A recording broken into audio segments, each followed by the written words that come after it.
Good afternoon. Thanks for coming. So many people. It's really exciting. It's the Halloween season, so it's gonna be a bit scary, okay? If that's all right. Uh, I'm not doing this to scare you, though. I'm doing this to make you more strong and resilient and more prepared. So, what I set out in this talk is to analyze a little bit. Oi, sorry. Analyze a little bit what's going on the physical level for Bitcoiners and crypto owners. And if you have been around the space for a while, you've probably noticed news of kidnappings, extortions, assaults, bad peer-to-peer trades, and stuff that is increasingly happening. And so I try to understand a little bit more because it's almost impossible to get good data. We have currently almost 250 cases of Bitcoin and crypto owners being assaulted, kidnapped, or worse. And the trend is just getting higher and higher. We do not have perfect data.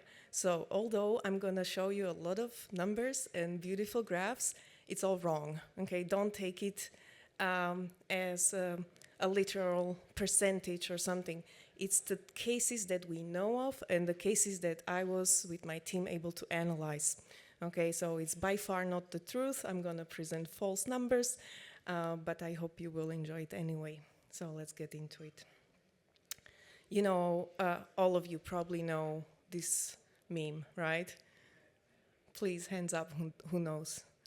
At least half. Okay, it's Randall Munro's famous comics that he did maybe 10, 12 years ago.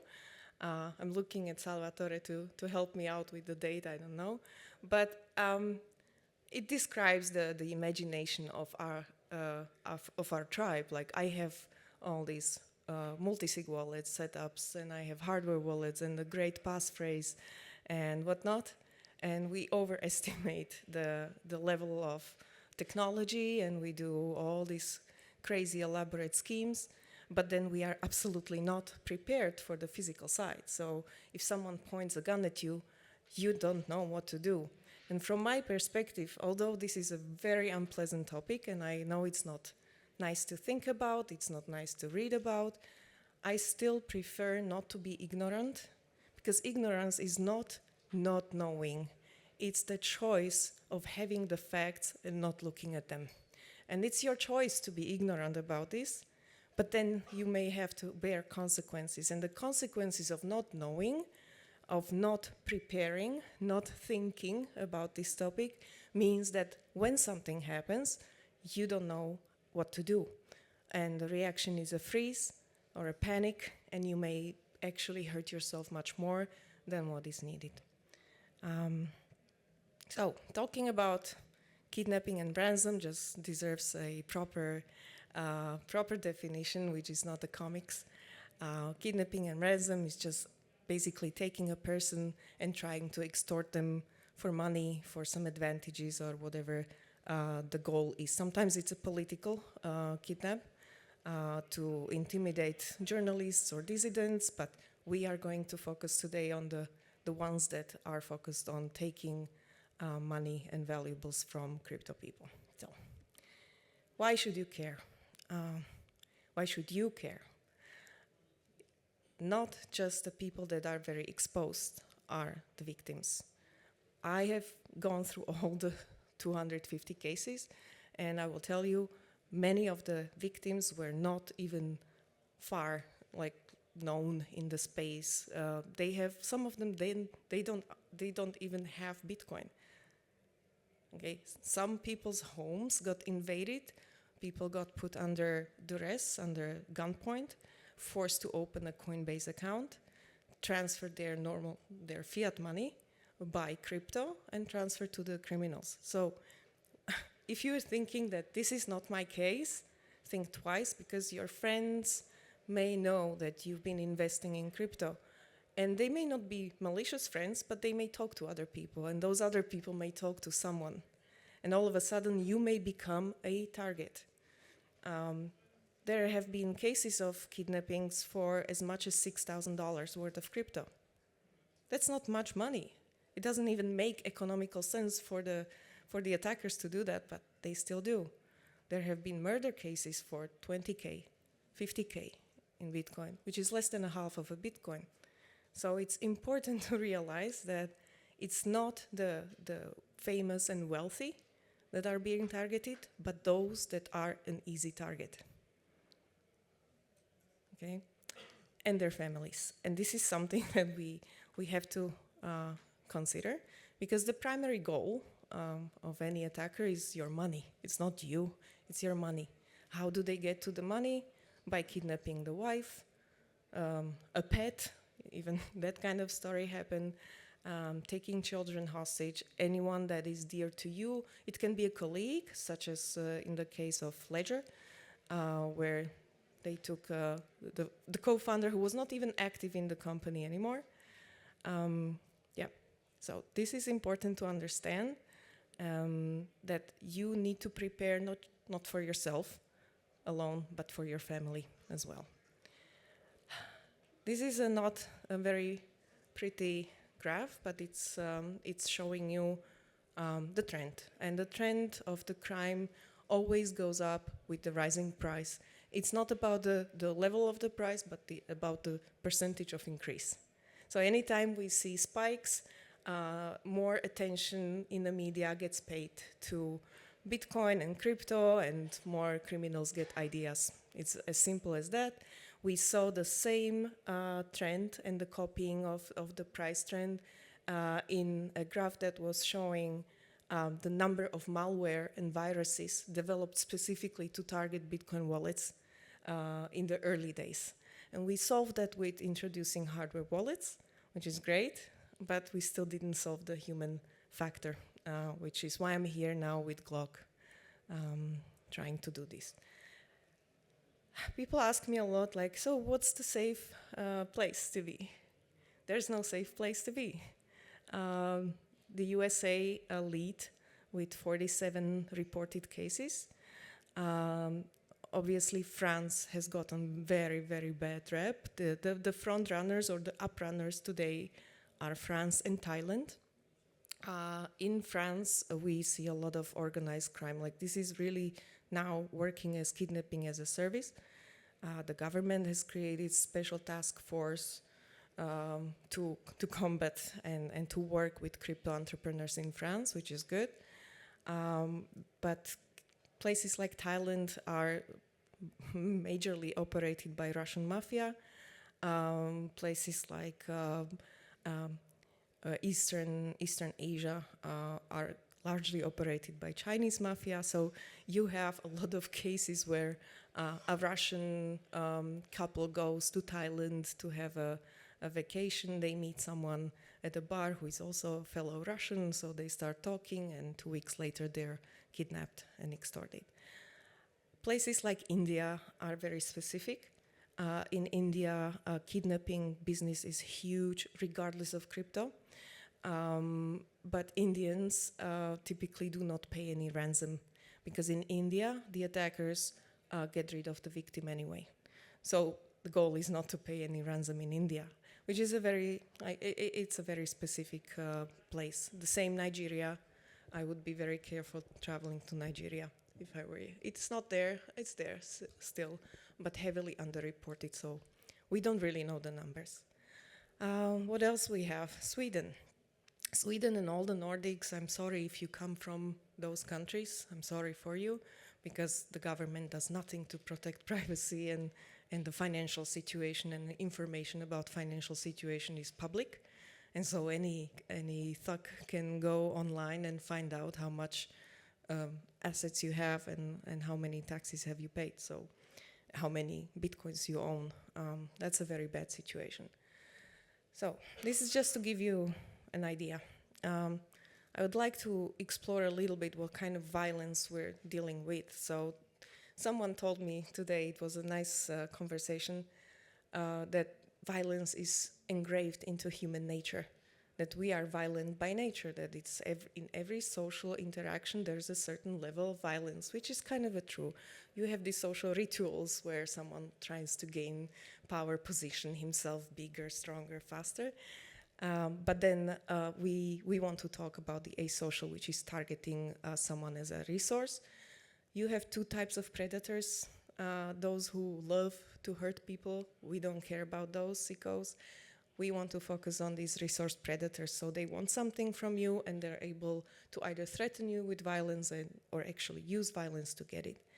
Those people are not psychopaths. They are people with normal lives, normal trouble. They just need to do some serious mental gymnastics in order to be able to hurt the victim. And the mental gymnastics is called the othering, which means I, as a group of the gang, I want to be different than the victim. So I'm white, you're brown. I'm from here, you're from there. Anything that puts a barrier between the attacker and the victim allows the attacker to conduct the violence on him, which is a good thing to remember. If you are ever in such conditions, such situation, the counter strike to this is to humanize yourself. We will be learning about this on the training on Sunday, how to do it, how to erase the differences, how to make yourself closer and make it harder for those people to attack or to harm. The strategies that are typically used are twofold, are the charm or blitz. Now, charm is, hey, I'm your friend. Hey, we are Bitcoin buddies. I've done this peer-to-peer trade with you 5 times already, so we're good friends, right? Or I set up a fake Tinder where I'm really pretty and young and just, lure someone into a date. Or I offer a serious business meeting, and that's happened several times. People were invited, people were paid for their trips somewhere in order to have a serious business meeting that in turn then turned into something really nasty. And that's the blitz part. So some attackers just skip the charm completely and go right to blitz, which is trying to intimidate a person, scare them, threaten, extort, or up to actually physically assaulting the person. I put prolonged violence, but what I mean by that is torture, or up to taking life. And so they either go from charm to blitz or just skip to blitz completely. Now, as I said, we are not working with exact numbers here, and also not with exact scenarios or categories, but I tried to when I analyzed all the cases, I tried to see what are the typical scenarios and how we can learn from those typical scenarios. And this is roughly what I've been able to identify, and we will go one by one, and I will also show you some of the cases. And please feel free from this point on, interrupt me anytime with questions.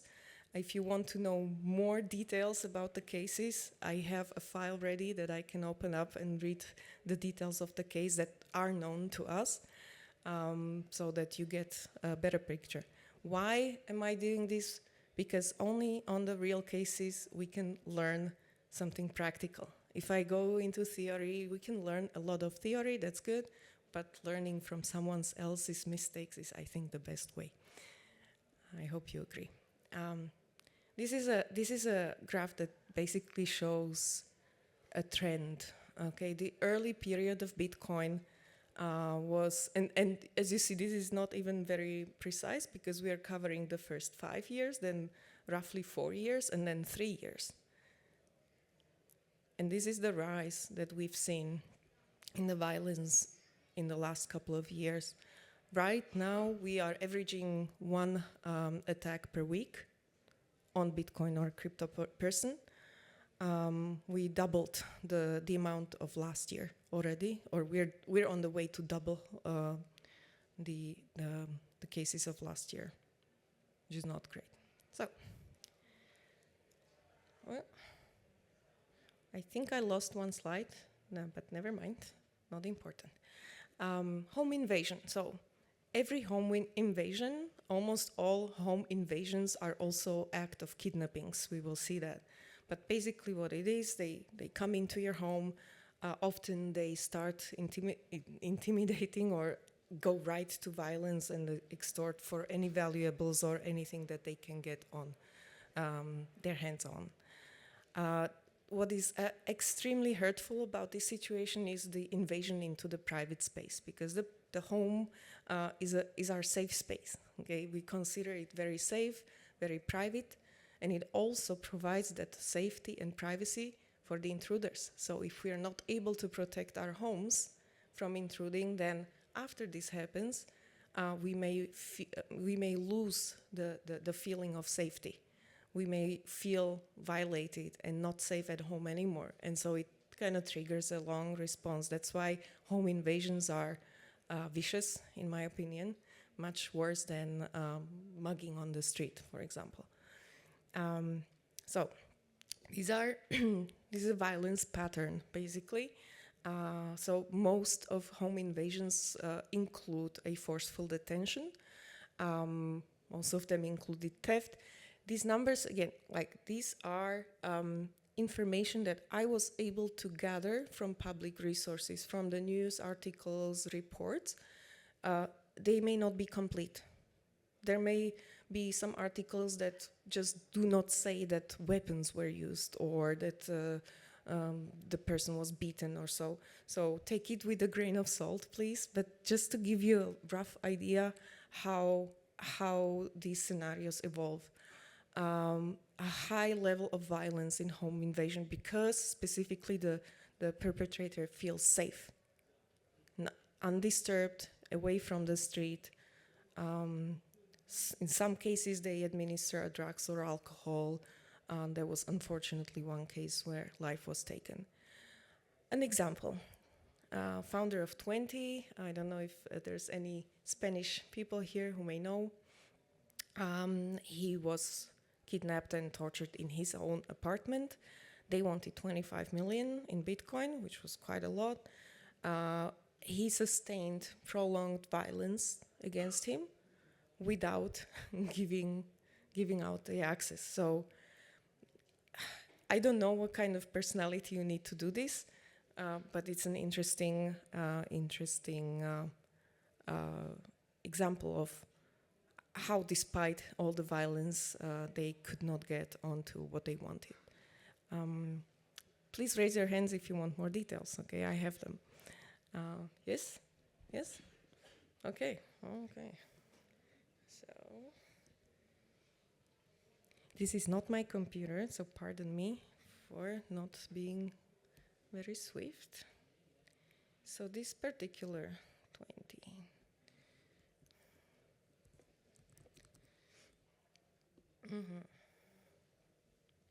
Okay.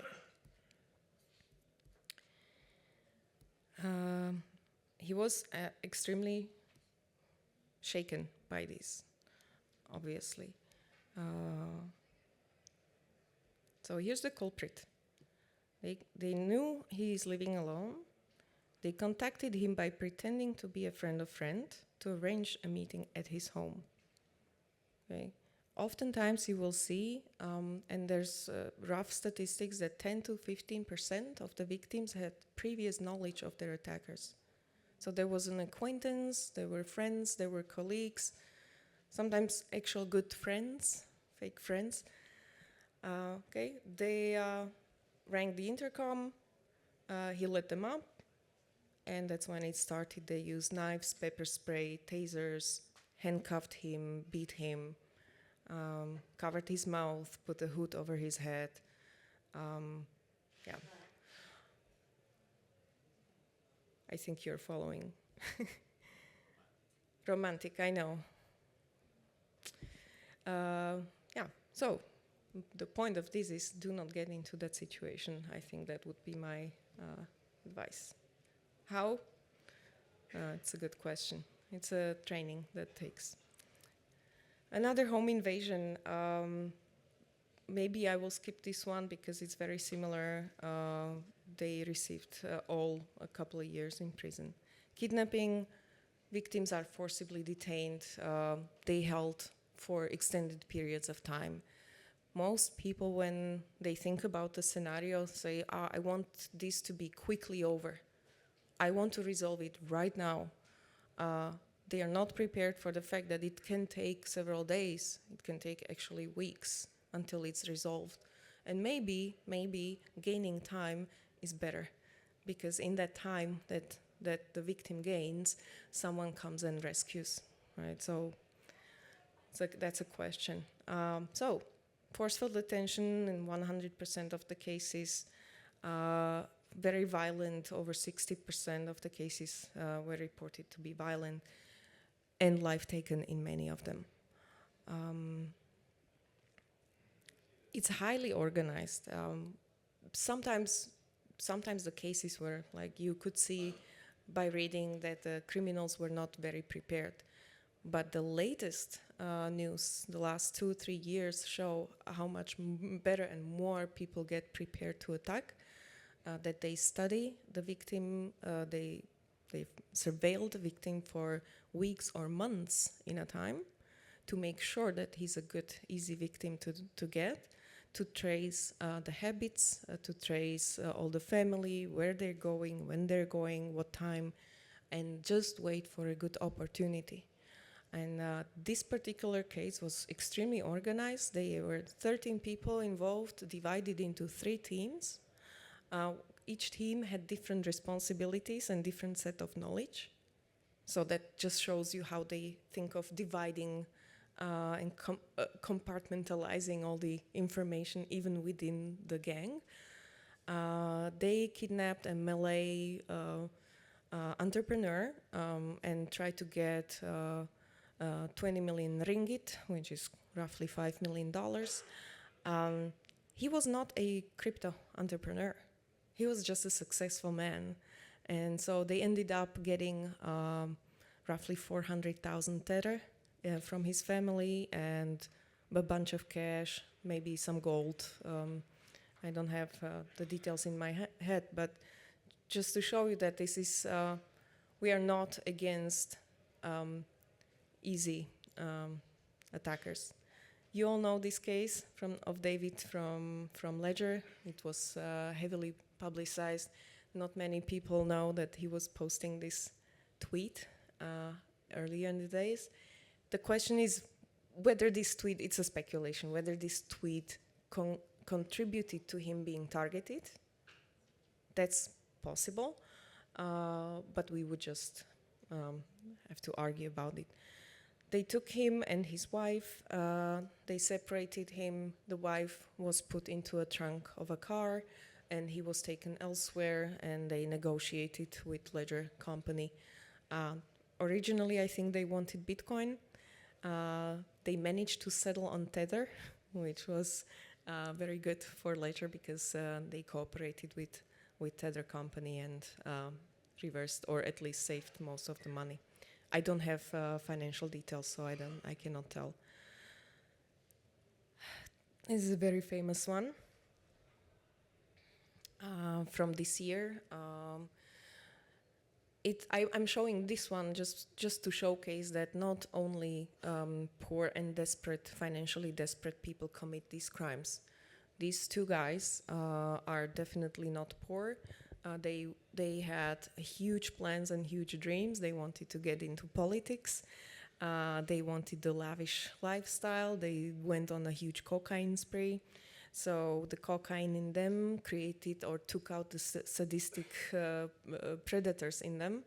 And they realized that the best way to get high in the politics is to get a lot of money. And to achieve that, it's easier to extort people and kidnap them and oppress for money. So that's what they did. They held a guy called Michael for almost 3 weeks in a special place that they rented in Manhattan with soundproof walls so that nobody can hear the chainsaw or the screams that the victim was doing. So this was a big case. It's still extremely hazy because both sides have good lawyers and they have different stories. So we don't know actually what happened in this case, but it's a really interesting case just because of the typology of the characters.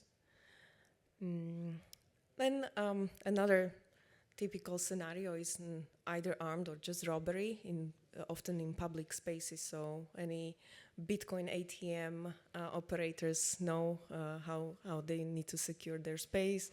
Anyone who is mining Bitcoin knows how to secure the space.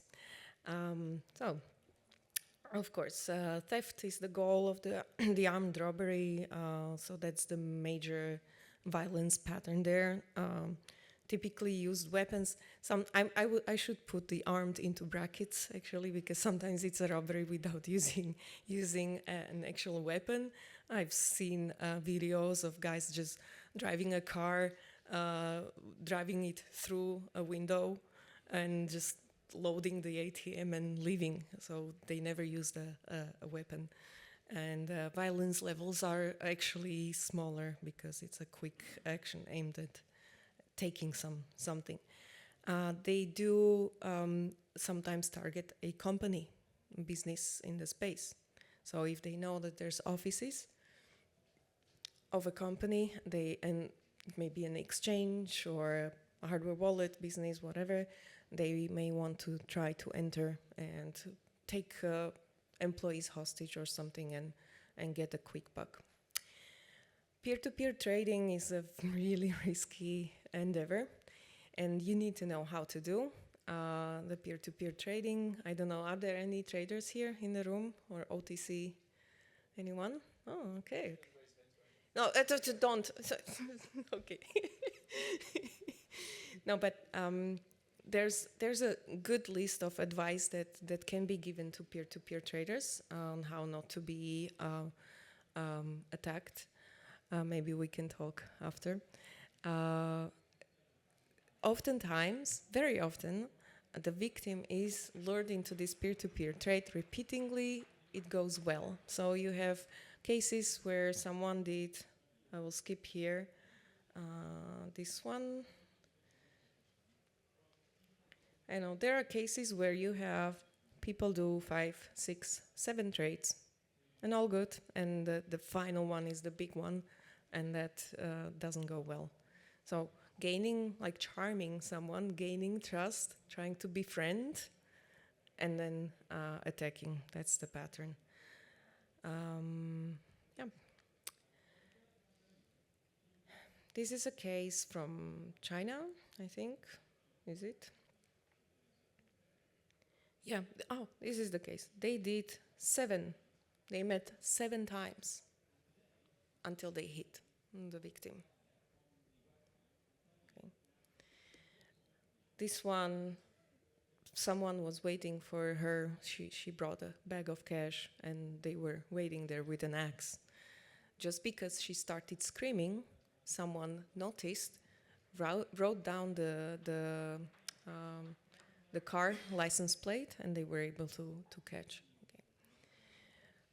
Social engineering. So victims are lured into some situations through various tactics. I mentioned the Tinder app. There have been cases like that. I mentioned fake business meetings. So this is roughly how the violence is happening around social engineering.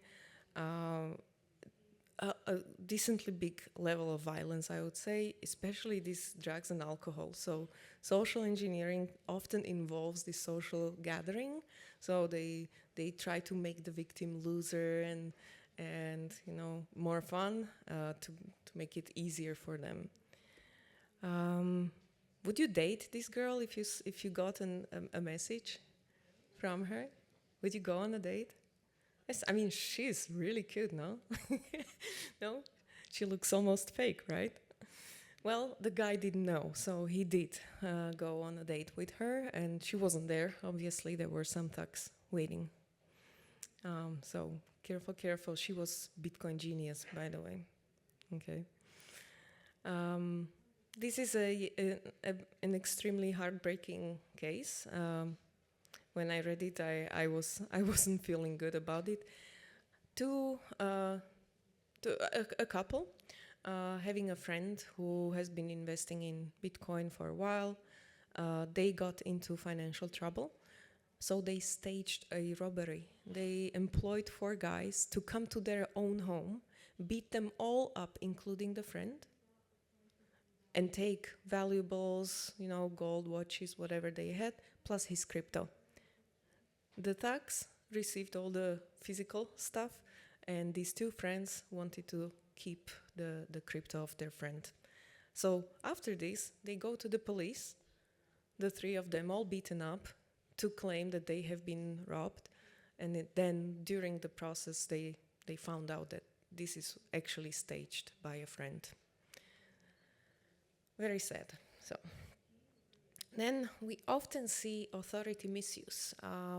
Either someone actually being a police guy who is crooked, and I'll show you a case of that, or oftentimes people pretending to be someone whom you are likely to open the door to. You're in a hotel and someone knocks on the door and says, room service. What do? You open? Would you open? Yeah? Okay. I would probably too. But not after this lecture, hopefully. You ask, okay? You haven't ordered any room service. You're not expecting room service. Don't open. Oftentimes, people pretend to be Interpol, FBI, construction worker. There was one case where they accidentally parked into garage door, and then they went to apologize, ringing the doorbell, and then they attacked. So this is kind of a famous story. I don't know if you heard about Adam Iza, the crypto godfather in LA. That's not him. This is a police guy here. This one, and this is Adam Iza with all his police pawns. So he bribed entire police department that was then executing stuff for him, extortions, kidnappings, even staged drugs. He invited a friend, a businessman, over to LA, provided a car, and voila, around the corner, the police stopped the car and found drugs in the car. So as a way for him to get rid of, opponents or competition. So this is one typical case. This one, the actually authority misuse is quite common. I don't have the number, do I? 16 cases at least. So 16 cases of people posing as police or postmen. This is the violence, typical. Luckily, no life taken in this case. So this is my favorite scenario. I love this one. It's a dodged attack.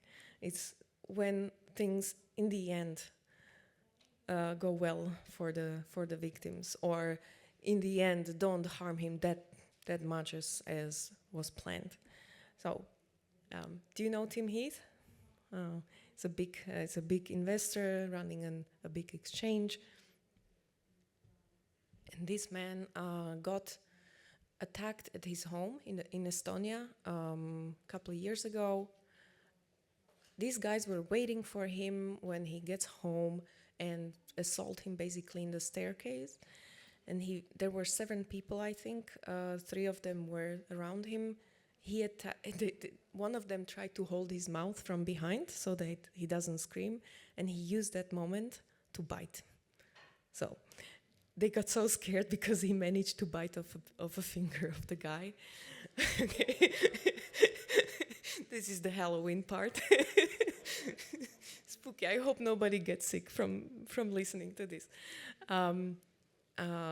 It is something extremely vicious that he did, but it saved his life and everything. So there are no rules. Okay, when someone attacks you, I should be careful and say, okay, you should always take some measured steps against the violence. But honestly, If you're fighting for life, I think there are just no rules. Just be vicious, you know. You can learn much more later on this week. And the costly fame. I called it costly fame because well, obviously we have influencers, we have people that do podcasts, people that are on stage like me with their names all over the program and their faces all over the program. And that leads, unfortunately, to unwanted attention.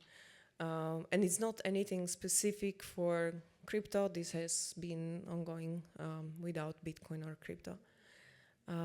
This is how the violence looks like, more or less. And I wanted you to have also some nice pictures. So this is a case of Amurant. She's a girl who strips. How do you call this?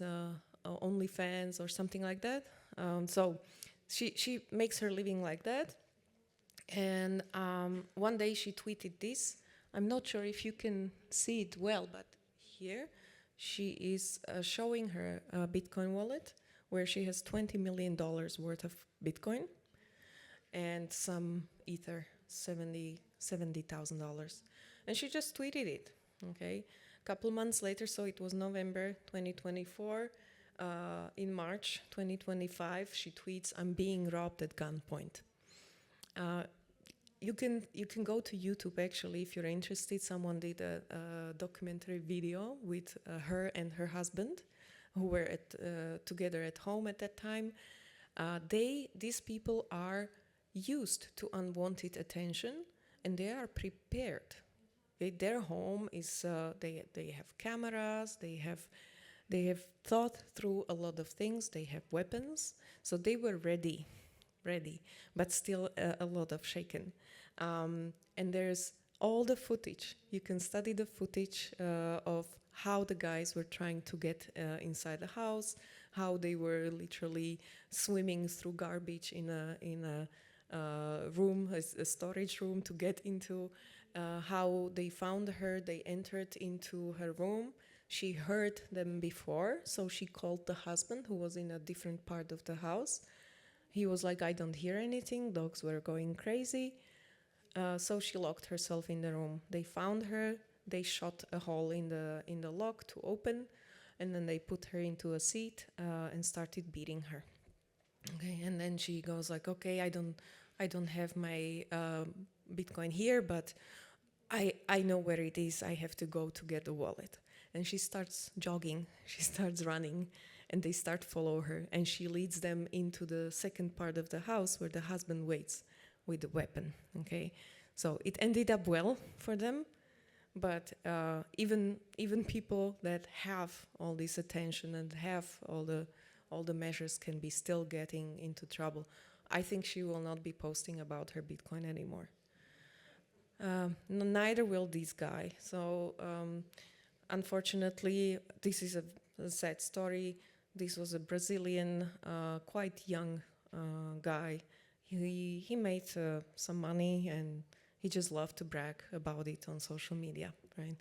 That was his thing, and he was viciously murdered because of that. That's done. Okay, assault and mugging.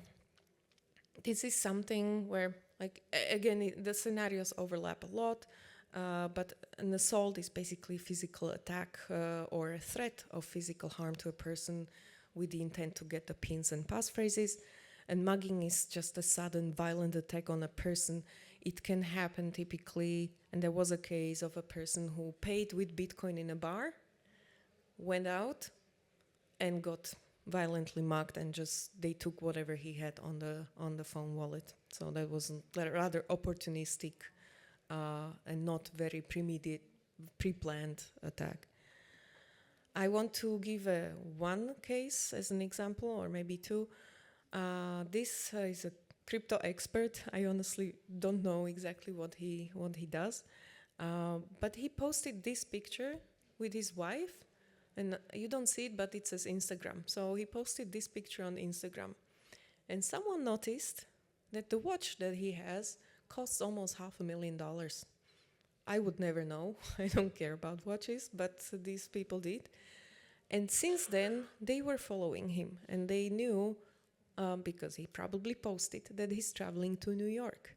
They figured out which hotel he's traveling to, what time he's landing, and they waited in front of the hotel with a weapon. And the moment he got out of the taxi, the guy, without even like understanding what's going on, the guy wanted his watch.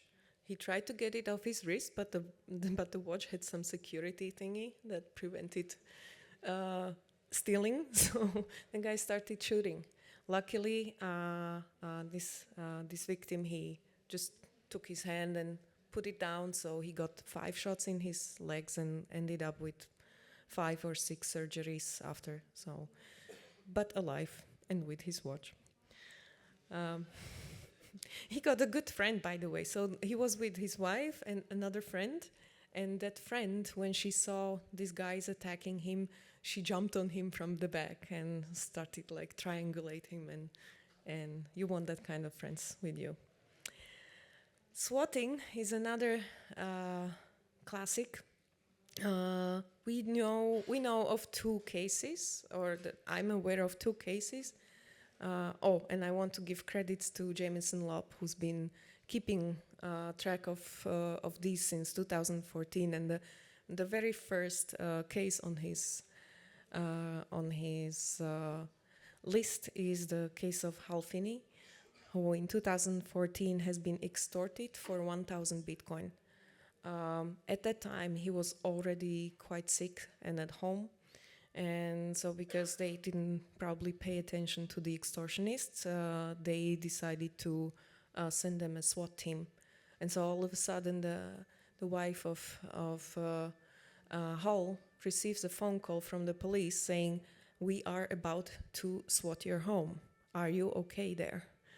And she was like, "What's happening?" So they forced them to get out of the house and carry Hal Finney outside, where he doesn't have breathing support, he doesn't have anything.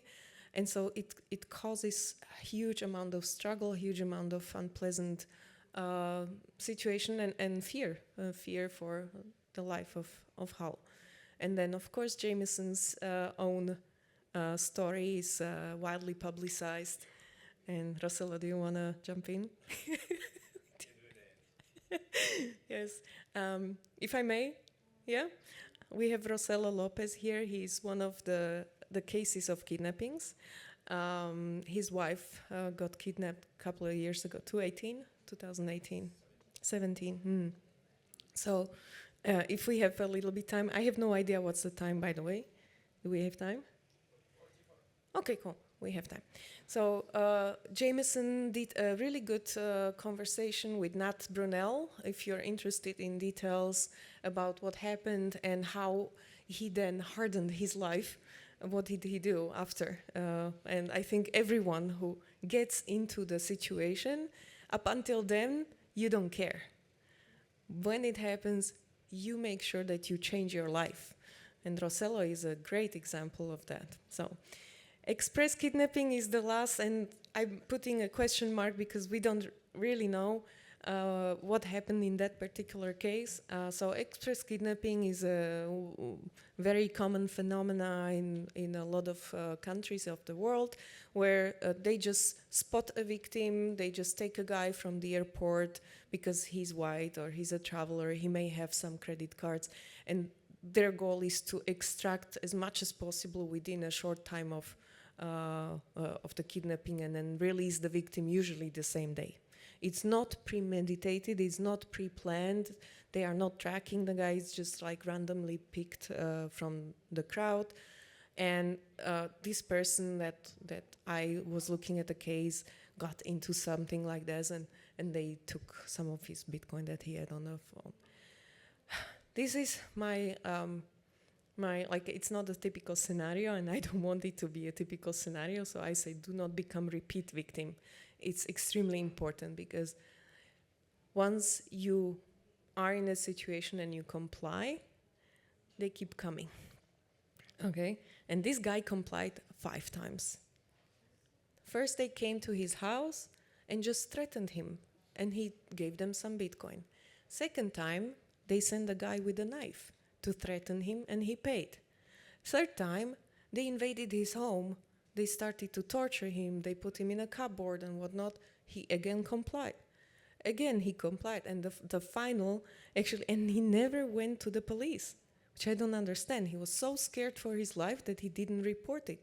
And so when they kidnapped him the final time, someone noticed from the neighbors and called the police, and that's how they found out. And he was there bound and begging the police to please take me with you.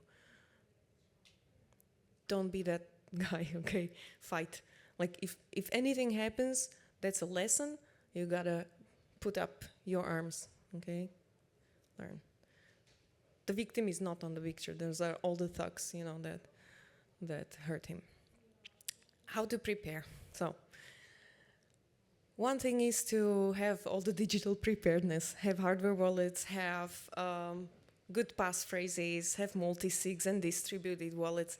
But the other part comes with how not to be easily victimized, or how not to be easily picked as the victim, targeted. And that's, if you like to read a lot, this is a big book, I don't know, maybe 800 pages, from Michael Bazzell about extreme privacy. You can do a little, even small increase of your security, even 10% is better than nothing. So don't try to do it all at the same time, but start, for example, using a VPN. Start thinking about how you order food home. Is it under your name? Where do you order packages to? Where do you order your Ledger wallet to? Okay, don't send your new hardware wallet to your home. Stuff like these little things that can improve your situation. And then these two books are amazing. Gavin de Becker dedicates basically these two books to analyze. He's been analyzing many survivors of attacks, of rape, of all kinds of violence, and it really changed my view on using fear as intuition. Okay, we all have good intuition, so if there's any lesson to learn or lesson to take from here today, at least, is listen to your intuition. If you don't feel safe somewhere, just leave. If you feel that something's odd, leave. Don't be in the place where stuff is happening. That's the rule number one. Just 2 seconds is about 2 seconds that you have between your brain catching up, that unconsciously your guts catching up that something's going on, until you can get to act. Okay. Facing Violence is a great book. I was sourcing some of this information for you today from that book myself. Next step after this talk, if you're interested to make your life more secure, tomorrow go to Salvatore's talk, because he's going to give you a little bit more about the digital preparedness. So how to have everything ready so you don't give up all your stuff at once. And on Sunday, we have a whole day training, which is led not by me, but by actual experts, people who have been serving in the British military for over 20 years. They have experience with hostage situations, with close body protection, with safety while traveling, and so on. So these guys are there to teach you all the skills and all the tricks, how to stay safe even when you go to events like this. And so feel free to join us. There are still some seats, okay? And if we still have a couple of minutes, I would like to dedicate to why I started Glock in the first place, because I was looking at all these cases and I realized that, okay, I may have a problem in the future as well, just like David from Ledger. I'm the co-founder of Trezor hardware wallet, so that gives you an idea how exposed I am. And so I was looking at my security. I was going through my residential, like looking where I can improve. And then I was looking into panic buttons because that was the question. How can I be found when I need the most? And I was looking into panic buttons that are currently present at the market. There are many. If you want one, just go ahead and buy yourself one now.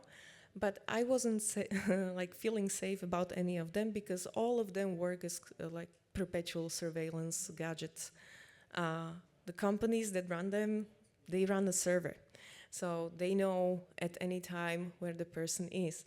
It's a honeypot, okay? So privacy-focused people like ourselves, that's a no-no. So I was like, okay, maybe I have to develop my own panic button. So that's what I'm working on right now with my team. We're working on a little hardware that will be working without the necessity of a phone, without me as the company knowing where the user is. And it will use the Nostra network to relay alert messages to your whitelisted friends and family. So this is the principle. We are still working on our beta release, right? I'm looking here at Francesco. He's working with me on the project. Francesco, when beta? Soon, in 2 weeks. Okay, I was hoping for a better answer, but yeah. So it's very new. It's getting there, but I would be very happy if you would like to help us testing.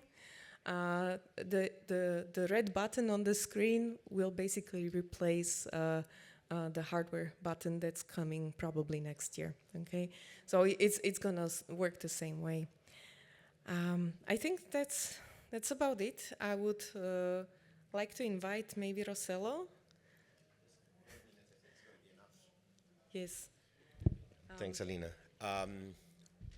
When you face the problem, then you understand. When my wife was kidnapped in 2017, the guy first called me and says, we have your wife, and we want this amount of Bitcoin was about $30 million, okay? So I hung up the phone, because I thought it could be some issue, some problem. So then I hung up the phone.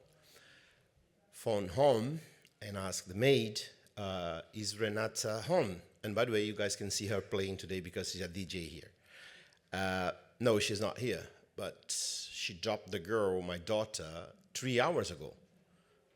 And then they call again, and then they said, we do have your wife, let me put her on the phone. Then they put her on the phone. I live in Florianópolis, it's an island south of Brazil. They got her right next to my house, drove all the way to São Paulo. It's about 1,000 kilometers from where we live. And then they told me, don't go to the police. I went straight to the police. And I have to explain to the police what Bitcoin is, a word at that time. They could not understand. I have to deal with the kidnappers, and they asking for money. So then they changed their mind the last minute when I asked them, okay, send me the wallet. And then I was saying, all the time I was denying, do not have that amount of Bitcoin that you're talking about. And the guy said straight away, yes, you do, because I bought Bitcoin from you and you transfer from your wallet to my wallet. So I know you have those Bitcoins. So when you go to Mexico and you think that you're going to pay a coffee with your wallet because you're a Bitcoiner, you're not a client, you are a target. So this is really important. So then during 4 days, I was dealing with them. They changed to Zcash and then Monero. The amount of money they were asking was not in the market. I phoned Zuko, I phoned the guys from Monero, but the whole time I was trying to explain to the police what cryptocurrency is. 4 days later, we made our way to find her, and I never paid anything. The police did a phenomenal work. Also, the tax department in Brazil did a phenomenal work. They issued a fine to me that was not living in the country, but as a Brazilian, they decided to fine me in $2.8 million based on the amount of money that kidnappers asked. So you have to fight the bad guys and the other bad guys. So there is no way out. The lesson on that was, be careful. And why they picked me? Because I was stupid. I was mining that time. Every single cover magazine I were there. Newspaper, news, I was thinking I'm going to change the world, telling everybody about Bitcoin, telling everyone, get a Bitcoin, give me a wallet, I'll send some Bitcoin to you. So I became a target. No privacy. So be careful. Make sure you have not just one hard wallet, 2, 3, but it's always important, and most important, try to be low profile when you are a real Bitcoiner. It's nice to say, I want to pay my coffee with Bitcoin. Yeah, it's nice, but it's dangerous. Today, it is dangerous. So just be careful. For us, it was 4 days. My wife was really smart during the whole process. The reason that we got her was because she was smart. She gave us a hint during the phone calls, and the police managed to find her. And at the end of the day, everything was nice. And the funny part on all that was that week was my daughter's birthday. So her father was in my house, the mother, everybody was there for the girls' party. She was kidnapped on April 25th of 2017. We got her back on the 29th, on the day of my daughter's birthday. When she got home, my daughter asked her, Mom, what did you bring from São Paulo to me? And then she's like, yeah, myself. So tomorrow we're going to do an interview. Renato's going to do an interview to Alena, and then she's going to give more details. Even you guys can go on the internet. Still today, you can see the video, and the moment that the police gets in to get her was 4 days with complete nightmare. Till today, it's hard for me. But we got her back. That was the most important part. And do I give up Bitcoin? Not a fuck. Because that's going to give us freedom. All right? Thanks, guys. Thanks, Alena.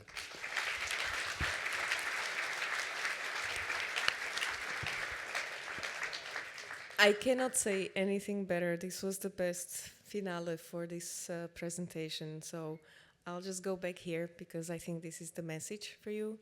If you have time on Sunday, it's a whole day training from 9 a.m. till like 4 or 5 p.m.